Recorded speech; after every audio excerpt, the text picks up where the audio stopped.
Hi, been out for the bike ride this morning with the old men, and this is one of three that I took, one after the other, on my phone, showing the River Wandle on the way to Dean City Farm, which is an inner city farm for children and adults, going on to Merton Abbey, or Merton Abbey Mill.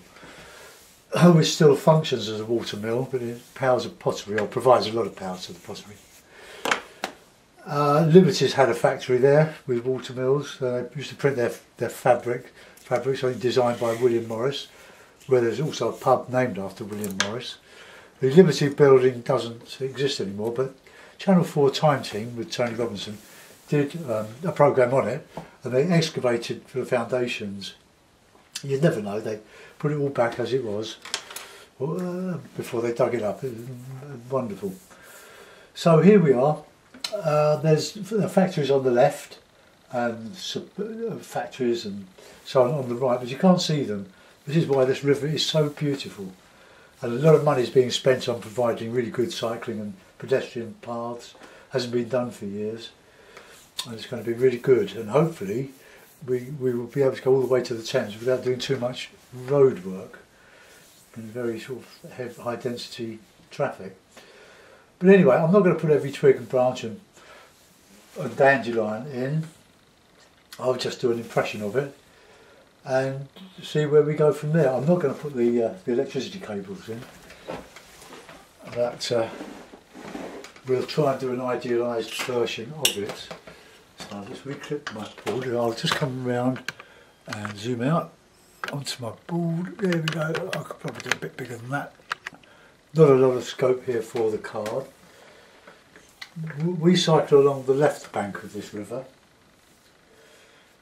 and we were sharing the paths with a lot of young school children walking through. We don't take prisoners. I'm missing a clip. Ah, there it is. Right, okay.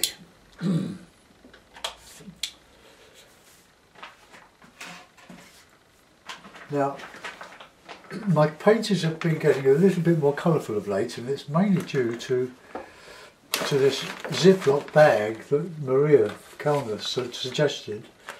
I'm going to get a couple more of these because this one's quite old now. It's starting to get just a fraction air text. So I've moistened all these colours early on. The ultramarine, raw sienna and burnt sienna are fresh tube paint that I squeezed out yesterday. The old way of using these colours was originally straight out of the tube. Now that's a mess, I let the children use this. But before it dries, we used to scrape it off and throw it away, so we never squeezed a lot out. But I think 35 years ago, when I first started doing these watercolours, not these particular ones, but got making some sort of progress after several years working for Roland Hilda. But then Ron Ranson came along with the Hake, and it changed everything. It made it much more accessible, much easier.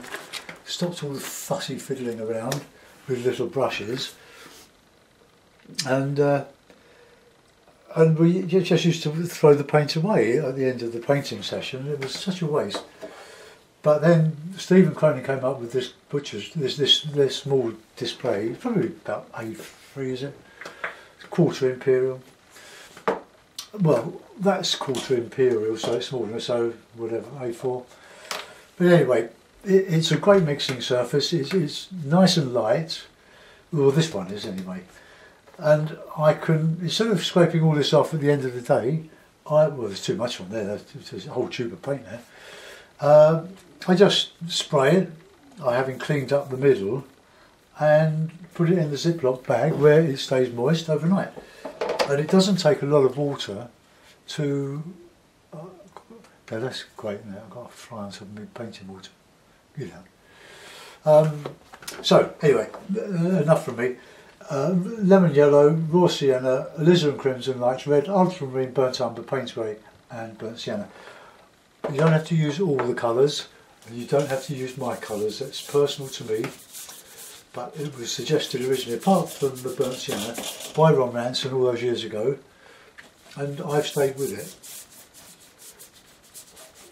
It's a good palette for English landscape, and the Cotsman watercolours are very good. They're not artist quality, they are student, but they're more than adequate for what we are doing. So, it was a lovely warm sunny day today, so I'll put a bit of sienna in the sky, put it all over actually, but still a bit moist from last night when I squeezed it out. I left it open all night so that it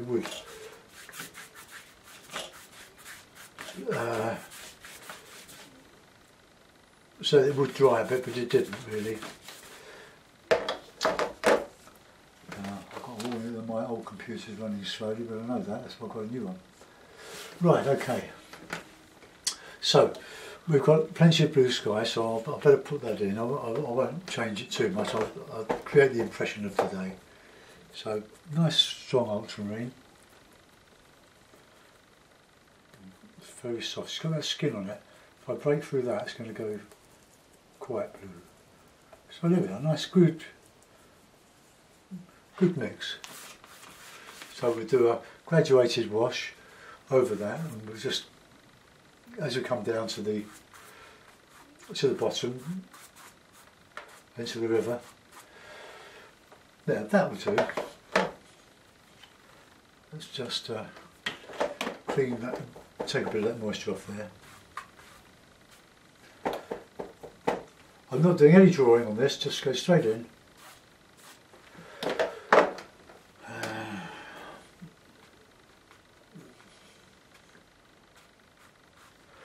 And some of that raw sienna will be behind that blue, just warming the paper up a little bit. Now I'll reclip it and stretch it out. No need to stretch the paper. This is the £130 Fabriano. I should have had 150 sheets of this delivered last Tuesday, and if you listen to or watch my videos yesterday, you will realise I started off tranquil and ended up raging because the post office Royal Mail had turned up, no one in, if they even bothered, didn't bother to leave it with a neighbour, nor did they put a notification through the letterbox, to my knowledge, that they'd been. So I didn't know until yesterday that there had been an attempt to deliver it. And what they do here, they leave a card, and you go up and pick it up at the local sorting office, which is about a mile away from here. And which I did. I got a tracking number from Curtis Ward, who's supplying the paper, all bought and paid for. Went up, said, "Oh yes, we've got your package, but we have to re-deliver it." I said, "But it's mine, can't I take it?" No. So I don't know what's behind that, but I wasn't pleased, I can tell you. So I'll put these trees going into spring, but we'll still paint them as a bit wintry because the branches and twigs are still showing. But maybe, well, I'll do the background in blue, bluey yellow, I think, because the background is not really very far away, probably about 200 or 300 metres, yards, whatever you want. But I'll do it on the blue side. A bit heavier than that. That's a bit too insipid, isn't it? Because there's so much water on the paper, it's all sort of bleeding away to nothing. I can detail into some of this. And there's a bit of evergreen in there as well, so a bit of burnt sienna, a bit of ultramarine, a bit of lemon yellow. And we'll put in, there's still too much water on my brush. The hake holds a lot of water, so you have to compensate for that. So we'll put a bit too bitty. But it doesn't matter, little bits of colour. So this is an evergreen.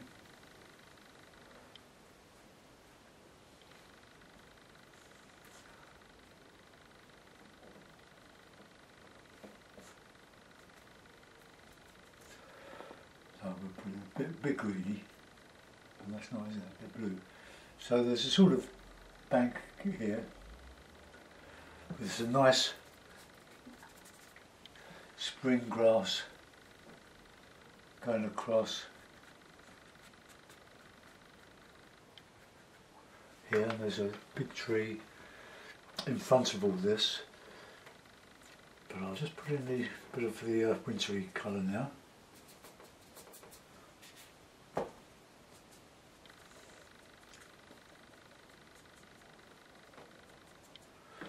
we'll just put in this and just enhance this a little bit here.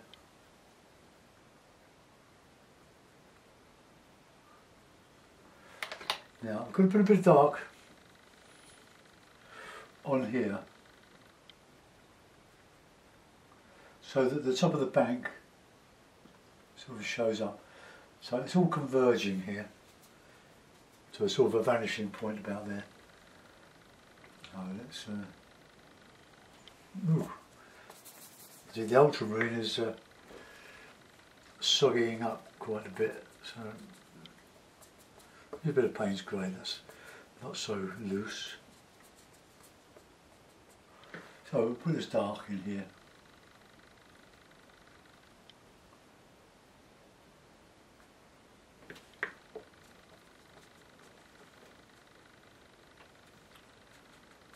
Put some darks in there, shadows in.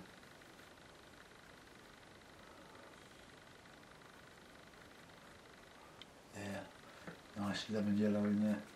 Oops.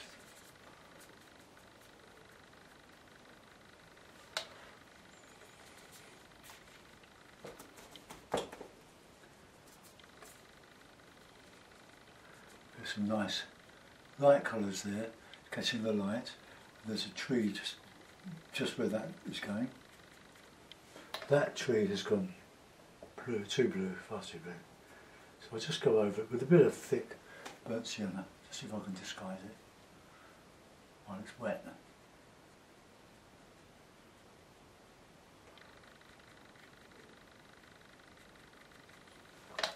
No, that's got a bit heavy, isn't it? Okay. And then I'll put in the bank on the right. Paint's drying now. Nice green.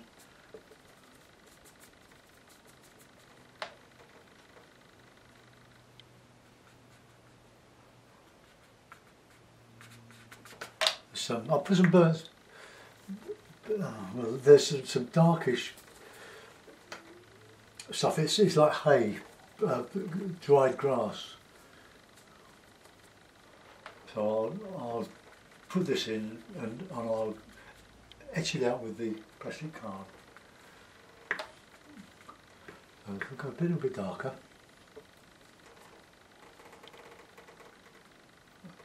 If you want something to look light, you've got to paint it against something dark. Now, put that yellow in, and then we'll do the detail in that with the plastic. So just put a bit of shadow in. A lot of hair's coming out this one.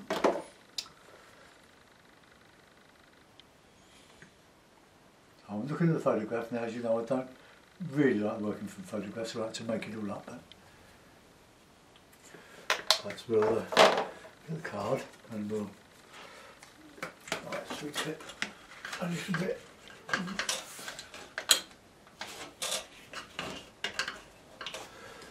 Right, okay, so it's going all over the place.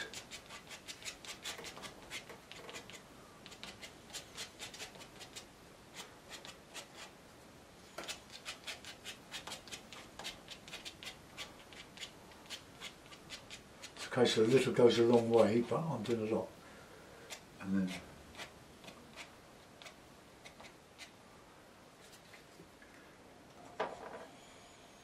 now look, I've just done that with the card. Can you see that?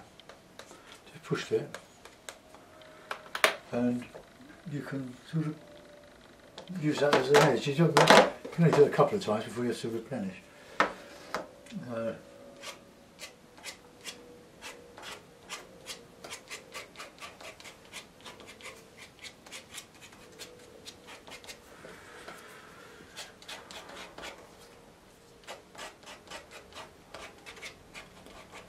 Okay, that'll do for that. Right, back to this side. We'll put in these spring greens. Now to do that, I'm going to dry my brush with a different bit of cloth. Dry it off, smash it up, and then while it's dry, well, put a paint in there, but a bit of water. So we want some nice spring greens, so I'll use some Payne's grey with that, and plenty of yellow. And we've got this lovely twigs and things coming up here, and I'll put some rigger work in there, and we're going to go darker with that, so I'll have a warm dark. I'll put a bit of red with it.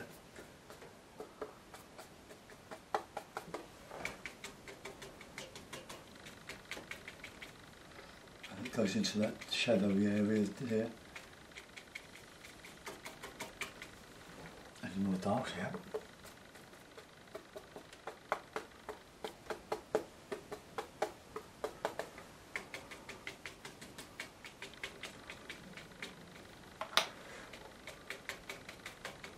Right, okay, so that gives an impression of a nice tree, all random. Coming up here. Right, okay. Now we've got a tree further up there. Now it's quite distant. The reason I took it was because of this tree. It was so big, but because it's in perspective now, so I'll have to sort of try and show the shape of it. It's right in this area. It's coming out from here, from the bank there. But it's quite strong greeny tinge on the top, so if I can get this shape, lovely shape, I'll strengthen it up a bit, yeah, coming down here. Looks like a great big elm tree, but I don't suppose it is.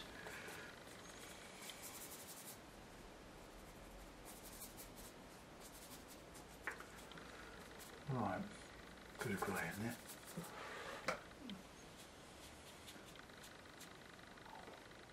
It really is a lovely tree, but it seems to be lost in this photograph for some reason. Got a bit higher, a bit of grey in there.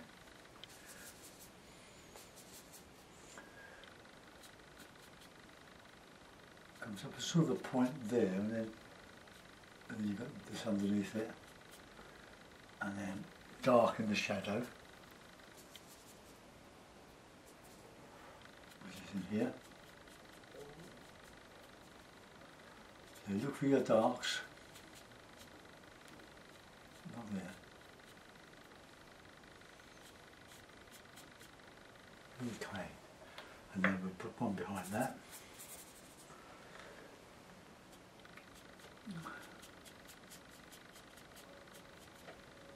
A bit of green in there. As we go off into that bank. So go back with some heavier mix. Right, it's quite dark, that bank. So plenty of grey, plenty of brown. A bit of red warming up a little bit more.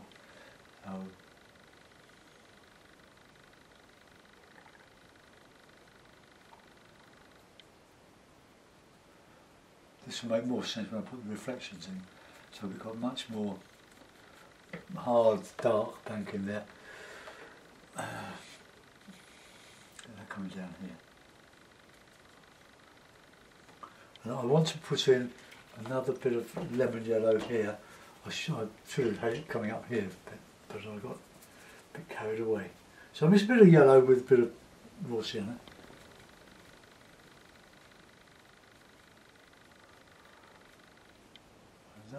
that was really catching the light there, and so is that coming down here.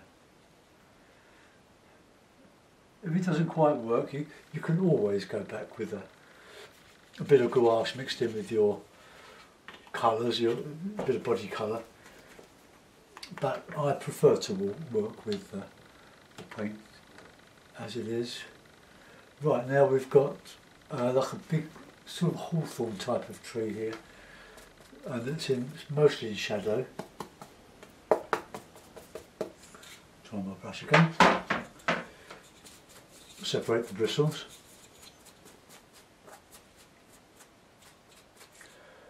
Don't worry about your hake, it'll recover.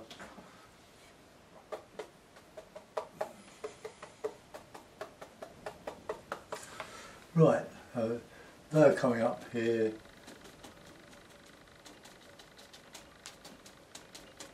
I've got some nice lemon yellows in there. The sun, I can't remember where the sun was. We were going north, so the sun was behind us, methinks. So look at the lovely effect you can get. Don't forget it's got to be darks as well, dark greens. So I'm mixing a bit of paint, more Payne's grey, more burnt sienna, in with the yellows.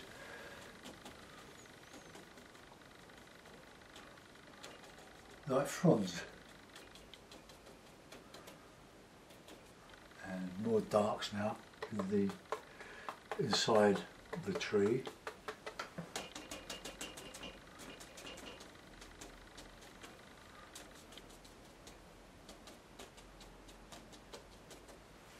Right, okay. Getting somewhere now. Let's get these darks in here. Then we can go with the detail.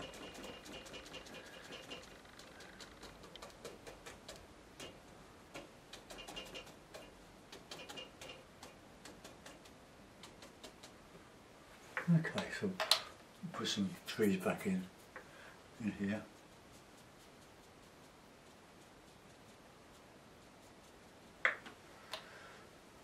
Right, some nice different sort of greens and raw siennas, a bit of warmth, just fill in that gap a little bit.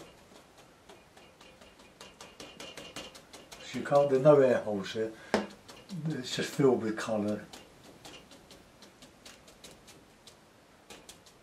Nice bit of dark in between this.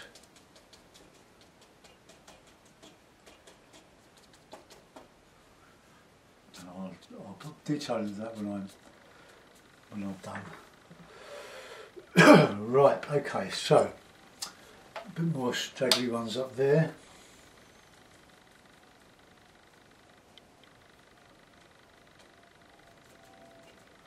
Right. We have got a broken willow tree here. There's some massive willows along here, but the lightning and the sheer weight of the trees have caused them to sort of destroy themselves. Right, just get a bit of like a hedge put on here. Not blackberries.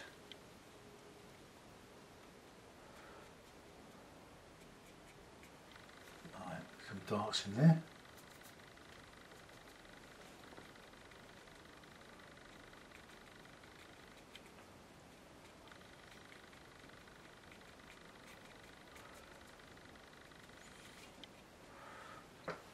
Right, now I want to just get a bit of darker stuff in this tree here and there. It is distant, but more distant than the rest. I'm just trying to show.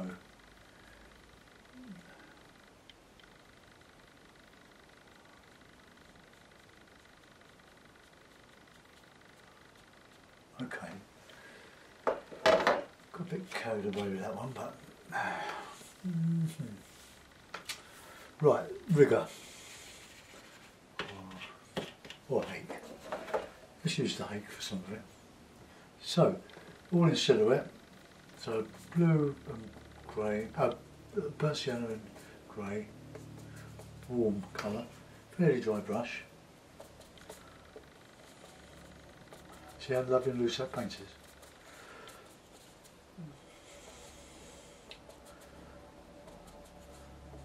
Thanks again, Maria. Right, okay, so we'll just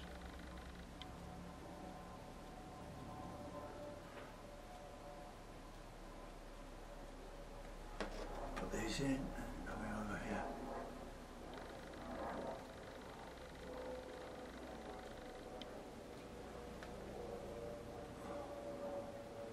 So half guessing these.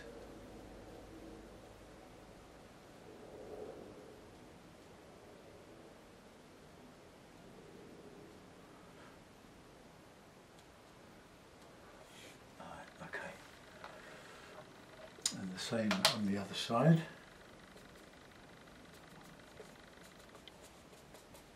So you bring the hairs back together again.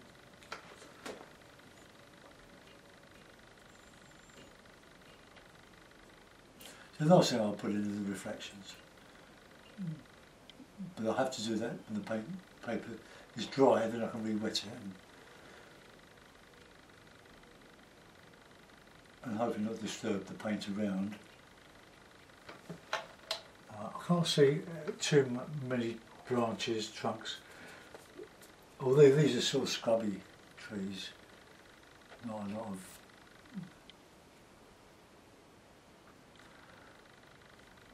branches and the trunk showing, covered up by the new growth. Okay, right, now we're going to do a bit on that. I'll call it an elm tree. It looks like an elm tree by the shape of it, but I don't know. Right, so we'll just knock up a sort of a grey colour. This is where it's coming up from. Are there just thousands of branches and trunks? This really is a massive tree, but it doesn't look it. So we'll have to paint it on the blue side. So a bit of blue and a bit of burnt sienna. But the blue will make it look more distant. So we're still creating this illusion of distance, depth, and it really is a massive tree. And it's just gorgeous. I just had to paint it. It just looks so good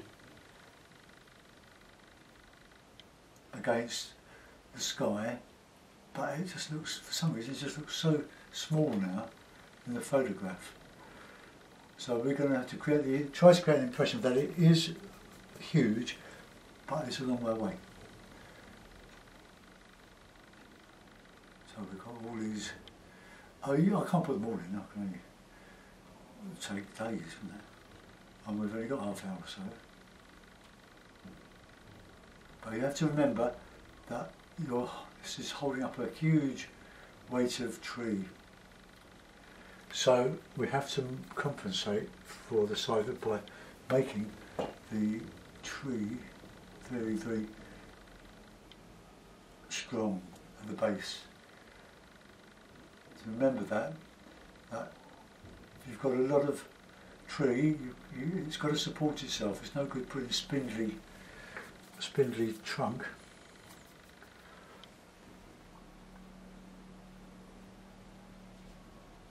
Here we've got roots coming out here.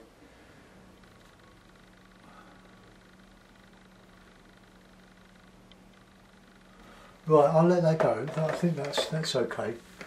And I'll put in this this broken down willow, but I don't know if it will show up. I mean, it really is just a shame that this happens to these things. They just split and they die. Then they fall over. I'll put a bit of darker stuff underneath that in the shadow side.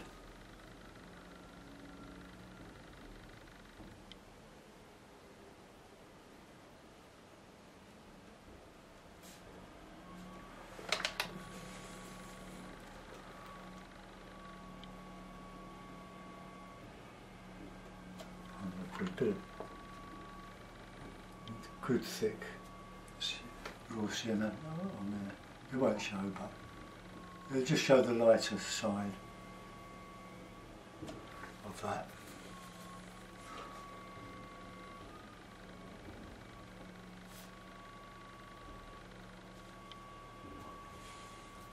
Well, I can't put it all in, I can't even see it.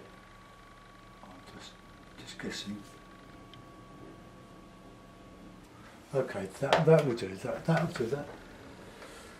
No more than that, I don't think. Right, okay, just a few bits of rigor in the branches of the side trees.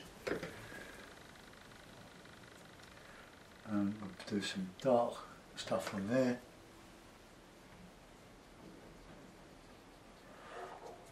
Bit of texture in there, I think. So we've got this bit of like a shadow area going through there.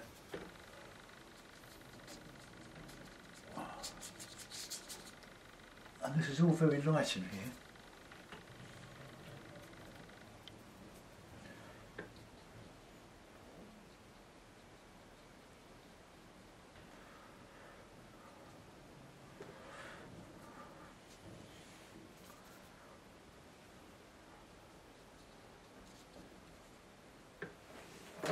I think that needs to be darker in there, so I'll do that.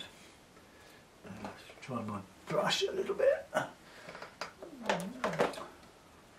I'm just going with burnt sienna and the Payne's grey. That's a good, lovely warm dark. So I'll just put that in and just dust it about a bit.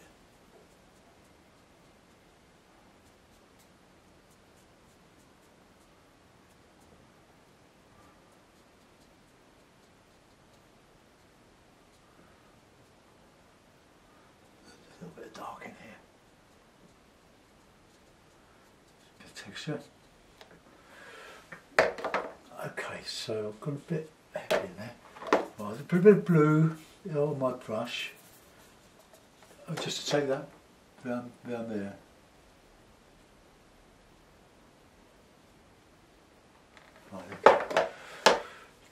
Right, hang on to your hats. I'm going to set the old hair dryer going.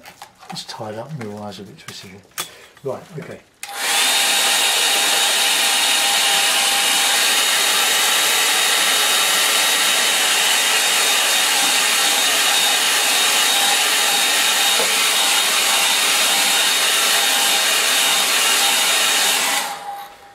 Now I need quite a bit of blue in that water now because it shows blue. So that's just wet them. So what we do, wet over the water area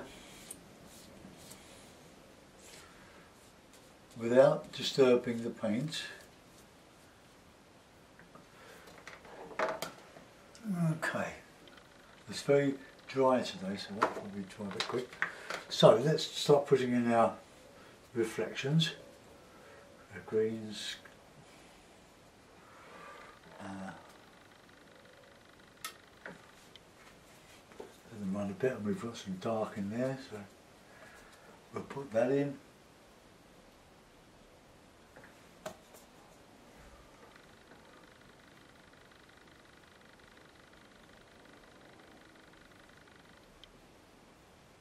That comes down all the way into that bank.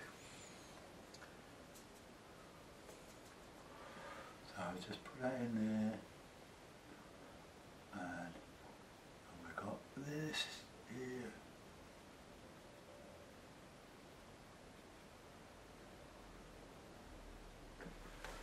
Right, just get a bit of darker stuff for that trunk and just. It's all, this is running water, and now we've got this, the bank we've got to show.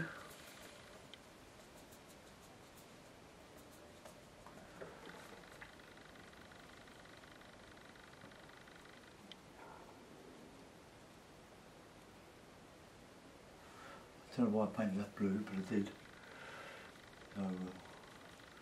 So So we've got this coming down all the way,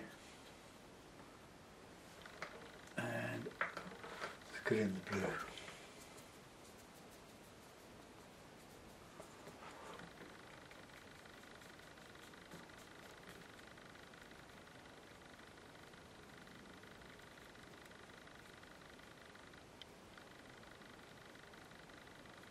Should have done that first really, but never mind.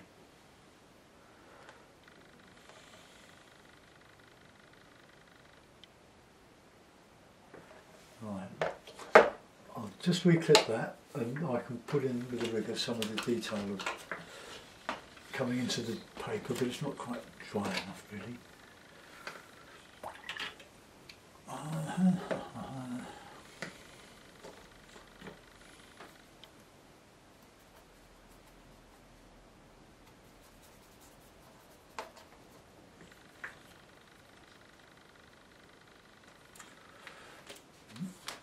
Lost my picture.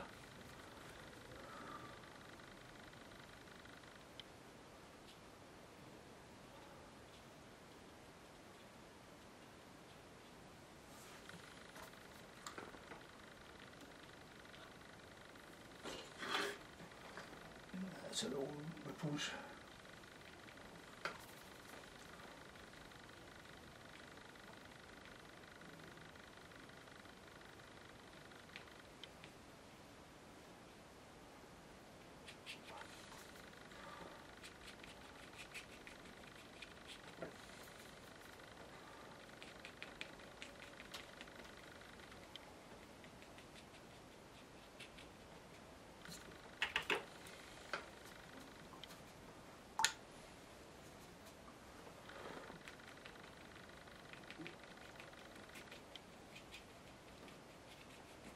That's matching there, although not enough dark in there. I'm just trying to finish this off with a rigger. See, that blue and ultramarine is just a fabulous mix of kind of dark, rich, warm, glorious. Look at that. Look at that. It's wet. Both paints. Look at that dark. Look blue.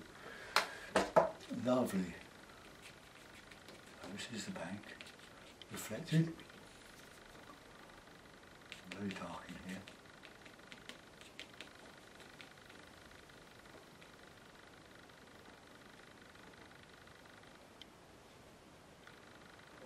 Okay. I'll dry that off, and then I'll pull in some grasses into that a bit.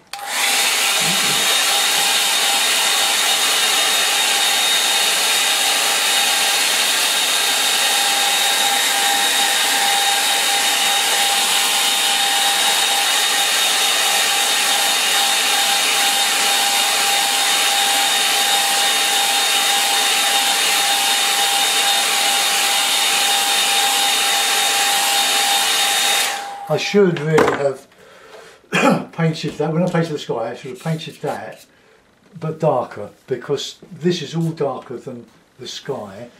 Because when you're looking down there, it's reflecting from up there, not from there. That is reflected in here. But anyway, we've got a lot of white, but I'm going to do them negative. So I'll use dark green. So just coming into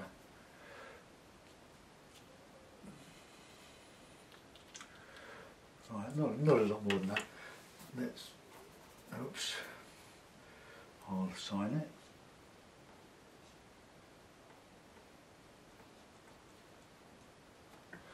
And put some ducks in.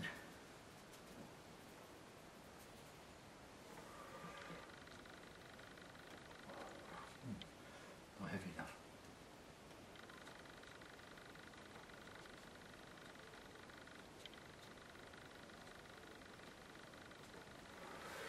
Right, lovely. Let's put it in its blue mount. I suppose it has to go in that really.